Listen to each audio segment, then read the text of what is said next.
আমরা আজকে এখানে সবাই কেউ কোনো পার্টি না, আমাদের সবার একটা পার্টি আজকে, সেটার নাম হলো ইফতার পার্টি। ইফতার পার্টিতে আজকে সকালে আমি একটা স্ট্যাটাস দিয়েছিলাম, কোনো অপ্রয়োজনীয় কথা বলবো না, কিন্তু প্রয়োজনীয় কথা বলবো।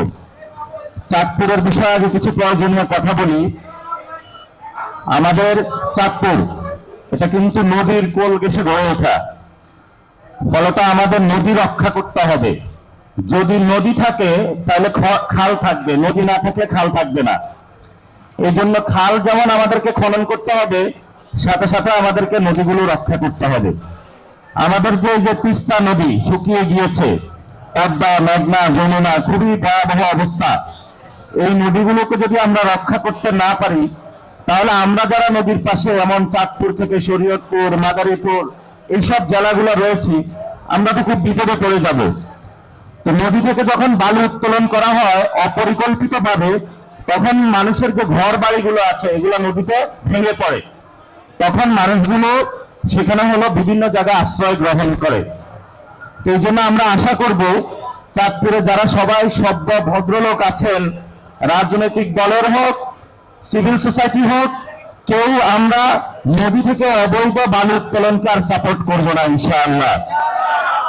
এবং চাঁদপুরে যদি আমরা সবাই ঐক্যবদ্ধভাবে এই শপথটা নিতে পারি যে চাঁদপুরের কোনো মানুষ নদী থেকে বালু উত্তোলন করবে না অবৈধভাবে, নদীকে শ্রদ্ধা করবে, কারণ এই নদীর উপরে আপনার জীবিকা। এই নদী যতদিন বেঁচে থাকবে ততদিন আপনি বেঁচে থাকবেন। যেই নদী অপরিকল্পিতভাবে বালু উত্তোলন করে, ও কার্যত হলো নিজের পায়ে নিজে কুড়াল মারে। হয়তো ওনার একটা বাংলা আছে, কিন্তু একটা গরিব মানুষ যার নদীর পাড়ে একটা ঘর আছে, ওই মানুষটা কোথায় যাবে? এই জন্য হলো নদীগুলোকে আমাদের রক্ষা করতে হবে। আরেকটি বিষয় হলো, একটা সময় আমাদের অনেক সুনাম ছিল চাঁদপুরের ব্যবসা বাণিজ্য পরিকল্পিত নগরী আকারে, কিন্তু এখানে আমরা অনেক মন্ত্রী পেয়েছি, কিন্তু চাঁদপুরের দিকে নজর দেওয়ার জন্য কারো হলো চোখটা আমরা খোলা পাই নাই। আগেও নাকি এখানে শিক্ষামন্ত্রী ছিল, এখনো নাকি চাঁদপুরে শিক্ষামন্ত্রী আছে। মন্ত্রী আসে যায়, চাঁদপুরের কোনো শিক্ষার মান উন্নয়ন পরিবেশ আর নিশ্চিত হয় না। এই জন্য হলো চাঁদপুরে যে সরকারি কলেজ থেকে শুরু করে বিভিন্ন স্কুল কলেজগুলো রয়েছে, সেগুলোর মান উন্নয়ন কাঠামোটা আমাদেরকে নজর দিতে হবে। যারা চাঁদপুরের কৃতি সন্তান মানুষের কাছে গিয়ে বলেছেন যে আমি চাঁদপুরের সন্তান, আমাকে ভোট দিয়েন, ঢাকায় গিয়ে মন্ত্রিত্ব পেয়ে চাঁদপুরের ওই ভোট ব্যাংক চাওয়ার সময়ের কথাটা আপনারা ভুলে যাবেন না। বারবার নারীতনে ফেরত আসতে হবে, শিক্ষা ব্যবস্থার উন্নয়ন করতে হবে। শিক্ষা ব্যবস্থার উন্নয়নের বাংলাদেশে যে নমুনা হচ্ছে, আপনি যদি অনেক দলের পোস্টে থাকেন তাহলে আপনি ডিসি হতে পারবেন। আপনি যদি নির্বাচনে পরাজিত হন তাহলে আপনি জেলা পরিষদের চেয়ারম্যান হতে পারবেন। আপনি যদি নির্বাচনে পরাজিত হন তাহলে আপনি সিটি কর্পোরেশনের প্রশাসক হতে পারবেন। দলীয় কোটা যে নিয়োগ, এটার বিরুদ্ধে 24-এ সবাই ছাত্ররা আপনারা আন্দোলন করেছিলেন।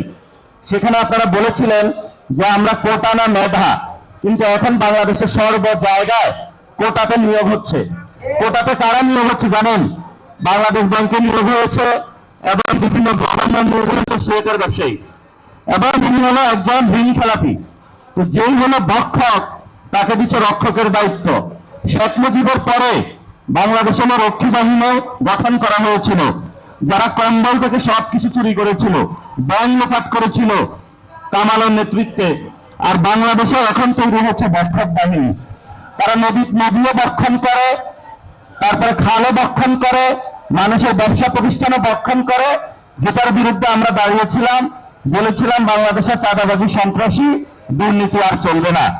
এই যে চাঁদপুরে একটি মেডিকেল আছে, সেখানে মেডিকেলের যে পরিস্থিতি, আমার এক আত্মীয় গিয়েছিল, এখানে সুচিকিৎসার কোনো ব্যবস্থা নেই।